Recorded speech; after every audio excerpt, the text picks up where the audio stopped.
Hello students, hope you all are doing good and all are safe. Welcome back to the part 2 of day 1, the age of industrialization. So we started the journey by understanding the basics of industrialization through two pictures, and I believe you were clear with those two pictures. Now we'll move forward to the stages, because as we discussed earlier, industrialization did not happen suddenly. It was not abrupt, it was through different stages. And we'll discuss about the early phase of the industrialization today. As you can see the topics here for day 1, we have already covered meaning of industrialization through picture perception. Now we'll move forward to before the Industrial Revolution. We'll talk about Proto Industrialization. We'll talk about why Proto Industrialization happened in countryside, means villages, and we'll also talk about the network of commercial exchange that was present in the Proto Industrialization phase. The expectations or the specific objectives of this video lesson are as follows: that after the completion of this video lesson, you'll be able to explain proto-industrialization, understand the network of commercial exchange, and produce the flowchart of network of commercial exchange. Industries. When we listen to this particular term, the ideas that hovers on our mind simply is that there would be factories, there would be machines, so many people working there, and of course employment there, and production of several products, and other thing that you notice, of course, pollution somehow. However, if we think further and if we try to find out behind all these things, the motive or the goal or the objective is to earn profit. All the industries work with an objective to earn profit. On the basis of this, we'll go ahead and find out how industries evolved in the initial phase, in the beginning, in the early phase of industrialization. Now we see industrialization, that is setting up of factories for mass production, for large scale production. So industrialization started from England. We all are aware, you have already studied about it, that industrialization started in England and then spread across the world. Now think of it, that how industries increase profit. What are the things any industry would like to have? Industries would like to have less competition.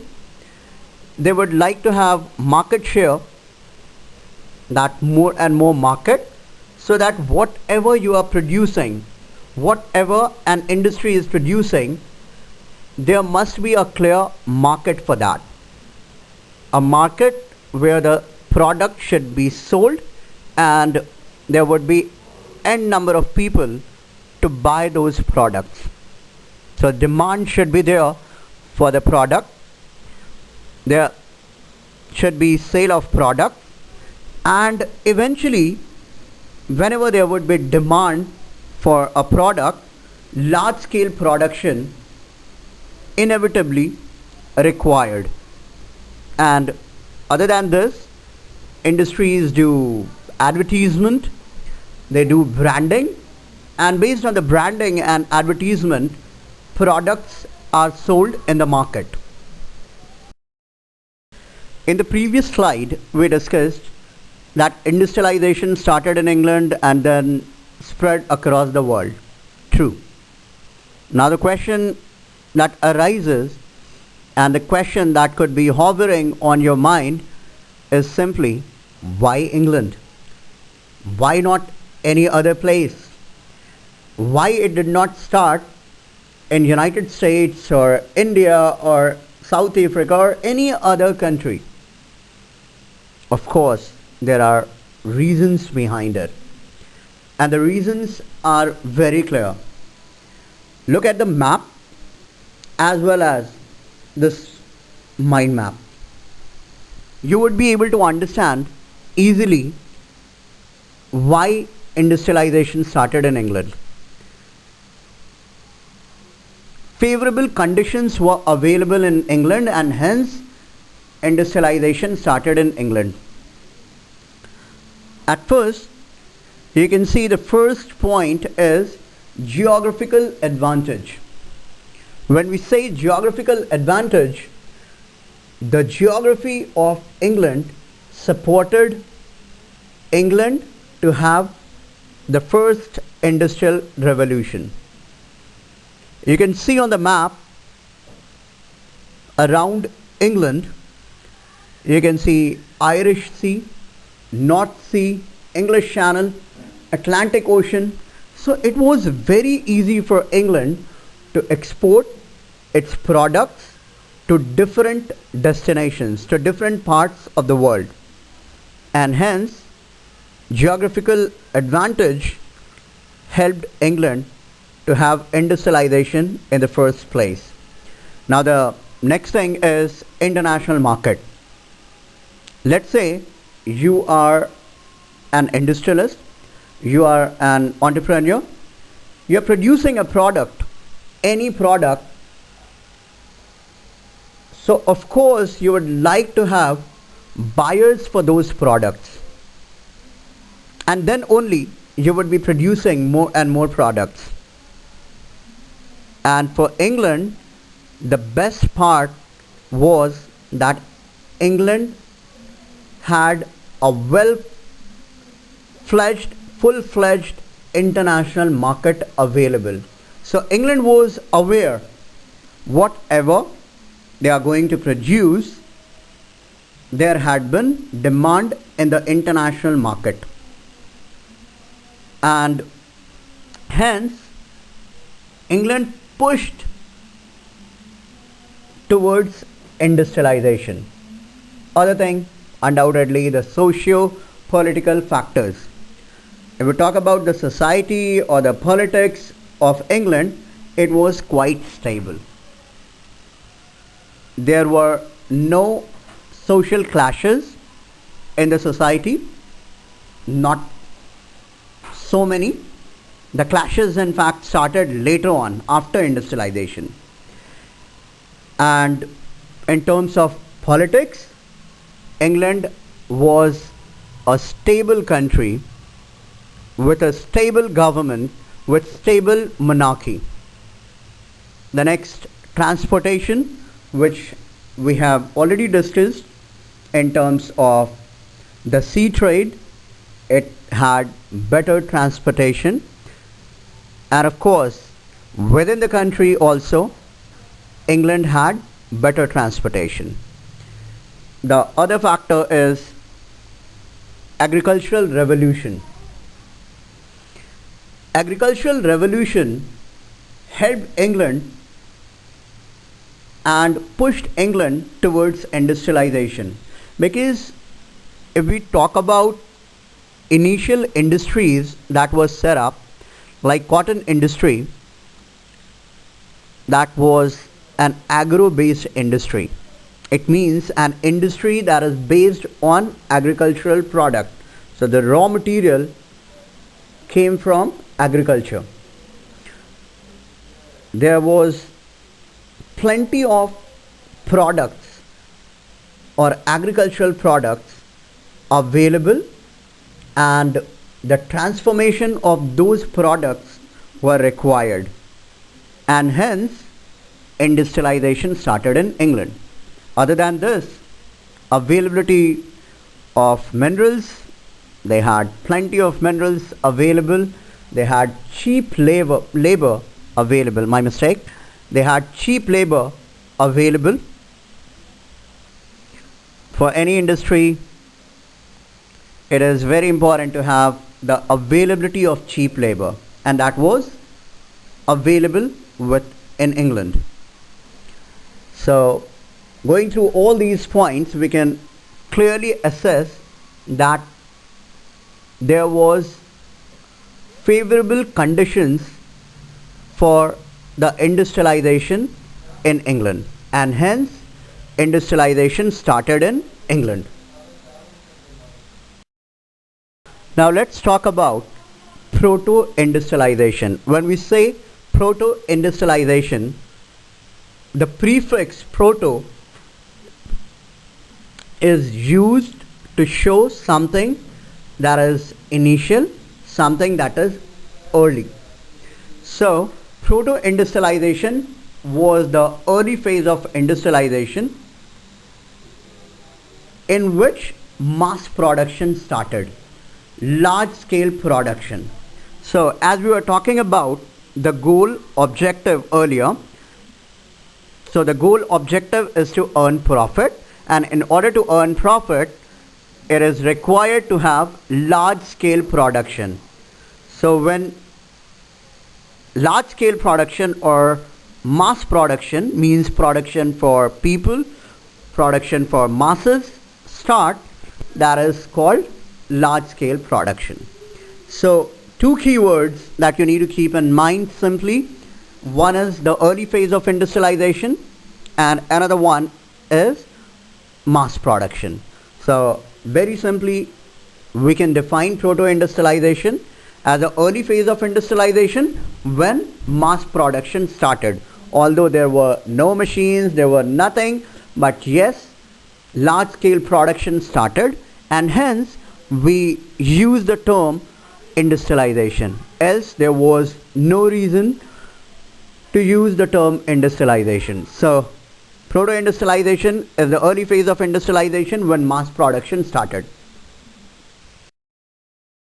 Now, as we have got an idea about proto industrialization, that it was the early phase, now let's talk about how the production used to happen during the proto industrialization phase. So let's talk about features of proto industrialization. You can see the picture here, and the picture clearly shows that the work of spinning is going on. We'll discuss more about spinning. Like, you can relate it to Mahatma Gandhi, that he had a charkha and he used to spin the thread, right? So the spinning process is going on. So the basic machine is used there, and it is a simple hand driven machine. So all the work undoubtedly was done through hand, by hand. So let's talk about the key points for features of proto industrialization. What were the features of proto industrialization? Any question that comes to you related to proto industrialization, you need to utilize these keywords. As you all know that in boards the questions are asked in several different ways. You need to understand the topic, and based on the topic, based on the key points and the keywords, you would need to relate with the question. So let's go ahead with the keywords here. So proto industrialization exists in the 17th and 18th centuries. So that was the phase of proto industrialization. In this phase, large scale production for international market started. There were no machines, production was done by hand labor, and this proto industrialization phase led to the base for industrialization. So when you construct a house, when you do something big, it's very important to have a good base. So this particular phase of industrialization, that is the early phase of industrialization, gave base for the whole industrialization process that we discussed earlier through pictures, right? That the 20th century is the age of industrialization. Like you remember, the angel, the goddess, was entering into the new century, that was the 20th century. Now, another thing, as we have discussed, that agricultural production increased, and this proto-industrialization phase utilized the workforce. So everybody was involved in agriculture, and this proto-industrialization phase gave job opportunities to these workers, so that could add extra income to their lives, and that would earn more money. Another thing that is quite surprising, when we think of industries and factories, very simply, they are mostly in the urban areas. But this proto-industrialization phase was moreover based in the countryside, means villages. We'll discuss about the reasons behind it in the next slide. Merchants control the production process, or guilds, very important keyword here, or guilds who had monopoly rights. So either the merchants used to control the production process, or the guilds. When we say guilds, means business association. Like you have student union, trade union. In the same manner, it was like business association, and they were known as guilds in the towns. So their control was moreover in the towns, and they had got monopoly rights as well. I believe you are clear with the term monopoly. Monopoly simply means exclusive rights. If you have monopoly, means nobody else would be able to compete with you. So let's understand it with an example. So in terms of search engine, right, Google has monopoly. Google has monopoly. There is no way out to go out of Google. For any searches, you know the penetration of Google is maximum, it's nearly 95%, and in the remaining 5% you have the penetration of Yahoo, Bing and other search engines, or MSN, right? So these guilds or business associations had monopoly rights, and these monopoly rights have been given to them by the rulers. So you got an idea here that merchants control the production process, or the guilds who had monopoly rights. Other than this, the next thing is the production was not done in factories. The production was done in the domestic units. Simply in the domestic unit, everybody was working at the comfort of their homes, inside their homes. And the next is that there was presence of network of commercial exchange. We'll discuss extensively about the network of commercial exchange further in the coming slides. So the network of commercial exchange was present in the proto-industrialization phase. As we discussed about the features of the proto-industrialization, and we have discussed about the setup of proto-industrialization in the countryside, in the villages. Now very simply, if you think, you would find the reasons, some generic points undoubtedly you would be able to get. Like very simply, you're studying it for many years, and in villages, cheap labor, low setup cost, cheap raw material. So these are some generic points behind the reasons why countryside was chosen in the early phase of industrialization, in the proto-industrialization phase. So let's go through all these points very quickly. Why countryside?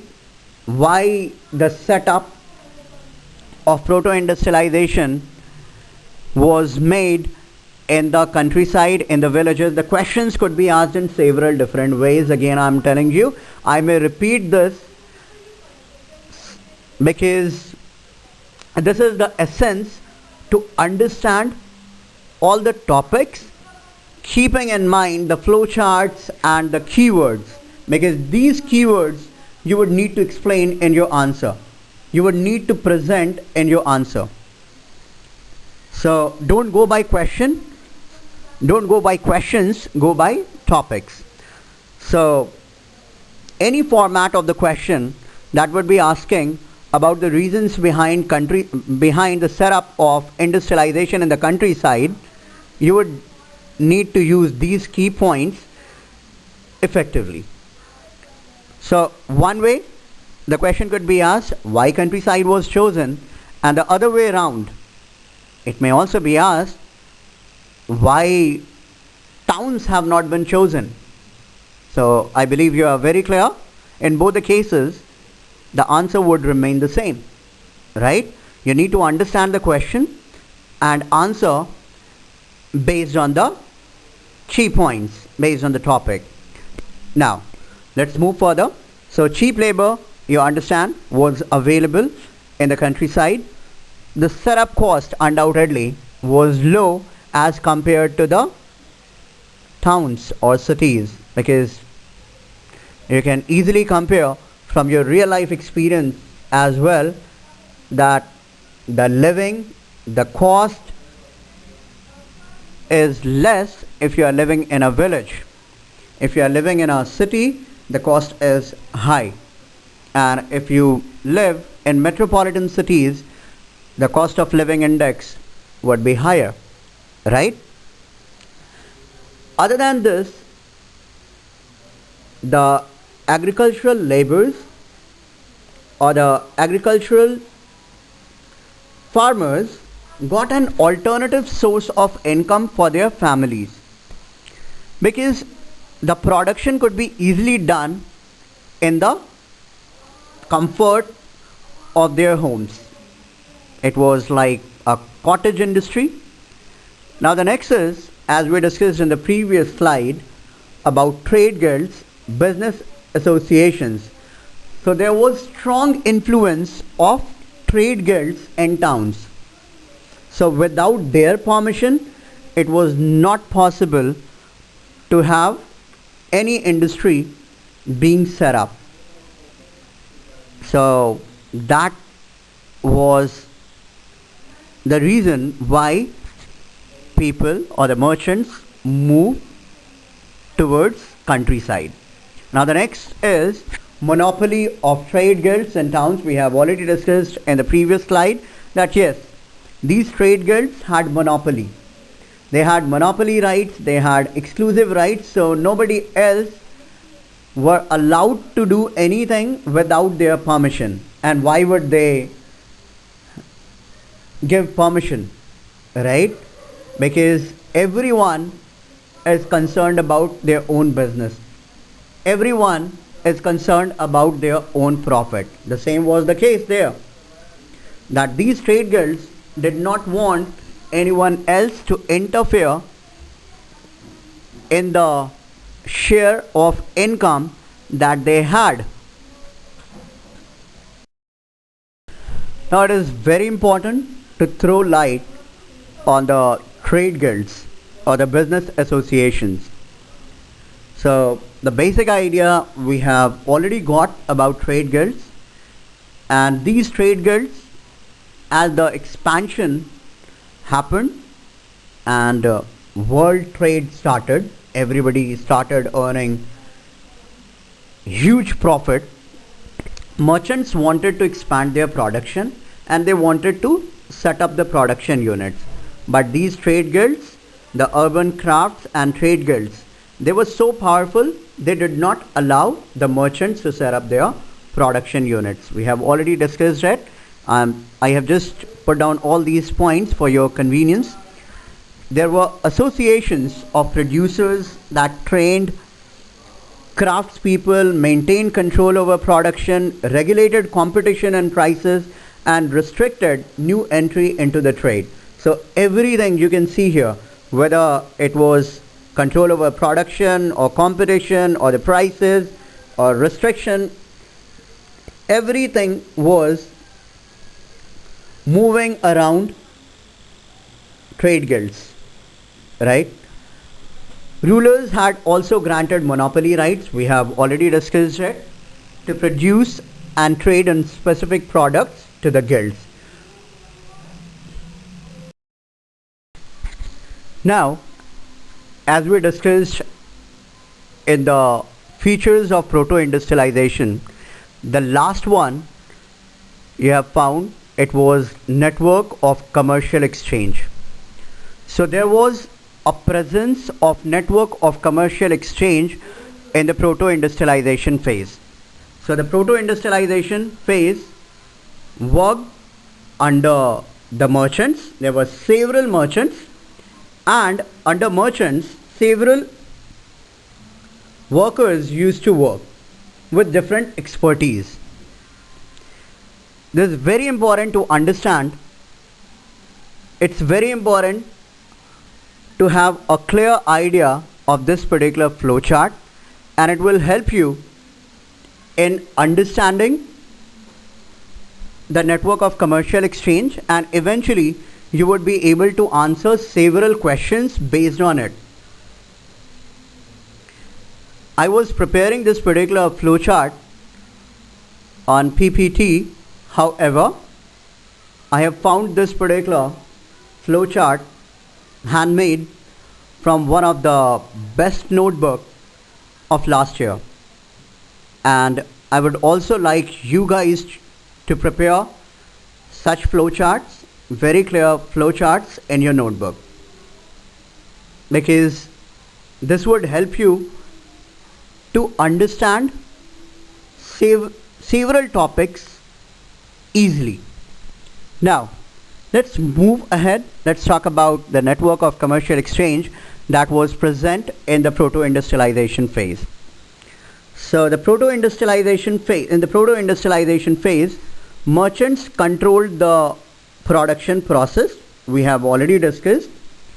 So these merchants used to give work to different people in the villages working in their domestic units at their homes, inside their homes. They used to give work, they used to collect the products, and they used to supply further, which was sent, the products were sent to the international market thereafter. So you can see the chain here. Working under merchants, the first in the line was of stapler. Stapler used to do the sorting work. We are talking about cotton industry, and specifically we'll talk about cotton industry because it was the first symbol of industrialization. So when the wool or the cotton used to come from agriculture, like the agricultural product, these people used to do the sorting work, means whichever is good, whichever is good, whichever is bad, they were separated, right? So sorting means putting something on the basis of their quality, because accordingly final products had to be made, right? So the first stage was of stapler. They used to sort the fiber, then the fiber was given to spinner, right? I have shown the picture there. That was the spinning work, means the process of taking out fiber from the wool, right? The fiber has been taken and then further it was spun, right? So after spinning work, thread or the yarn was made, and that was made by the spinners. Spinners used to spin, right? And they used to further provide it to the weavers. The next stage was of weavers. You all are aware of the weavers, right? So weavers used to weave the clothes, right? For example, I'm not sure whether you have seen people knitting sweaters, right? Similarly, the threads are woven and then cloth is prepared. So their work was to prepare cloth, right? Thereafter, after weavers, the product was sent, the cloth was sent, used to be sent to the fullers. Fullers were those who used to do the pleating work. And when we say pleating work, means when something is woven, roughly you have threads coming out from that cloth. So they used to cut the extra thread from the cloth, and thereafter it was sent to the dyers, and these dyers, dye means color, so they used to dye or color the clothes, because all the clothes were white in color, as the color of cotton, right? And thereafter these dyers sent it to the finishing center. In fact, from the dyers, merchants used to supply it to the finishing center. It means till dyeing or after the dyeing of the cloth, the initial work or the work in the villages were completed, and then the merchants used to supply it to the finishing center. Finishing center was London, right, where all the branding and packaging was done.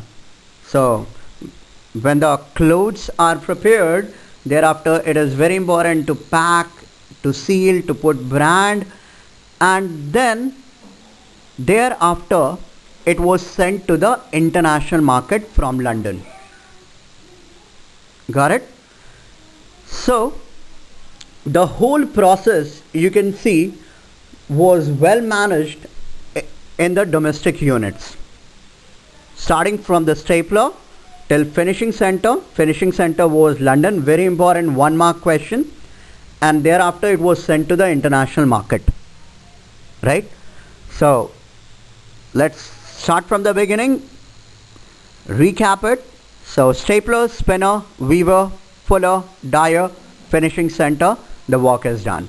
Thereafter it was sent to the international market, and when we say international market, it was India. Mostly it was India and other colonies as well.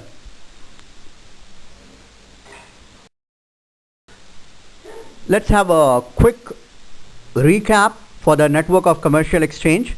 So you can see the flow here: stapler, spinner, weaver, fuller, dyer, finishing center, and then to the international market. So the keywords has been elaborated here, and you can see the points here. It was controlled by the merchants, and different stages were performed in domestic units. We have already discussed.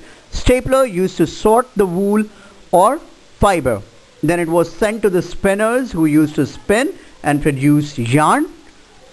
Weavers used to weave the clothes. When we say yarn, it means thread. Weavers used to weave the clothes and fullers used to do the pleating work. Then the dyers used to dye the clothes. Thereafter, branding and packaging was done at the finishing center, which was London. The products was sent to the international market. Based on what we have discussed in this video, we have these assignment questions. Apart from these questions, you would get separate assignment, MCQ assignment as well, or the worksheet as well. So go through these questions. Make sure that you answer these questions in your notebook. And of course, any which ways, you need to follow the writing guidelines in order to score 100. So the first question is, discuss the network of commercial exchanges in the Proto Industrialization system or in the Proto Industrialization phase. In this, you need to explain all the different stages, all the points there. I have already put the points there in the slide, and please put the flow chart as well with the answer. That would give extra weight to the answer, and that would make the answer much better. The other question, that's a HOTS question. However, it's very simple. You need to just understand the question. In the 17th and 18th centuries, merchants from the towns in Europe began moving to the countryside. Explain this statement or justify this statement. It means merchants started going towards countryside. Why? You need to mention the reasons why countryside has been chosen and explain. The next is very simple. What were guilds? How did they make it difficult for new merchants to set the business in the towns of England? You need to explain it. The other one is, what was Proto Industrialization? Explain the importance, features of Proto Industrialization. Thank you for listening, and thank you for watching. Thank you.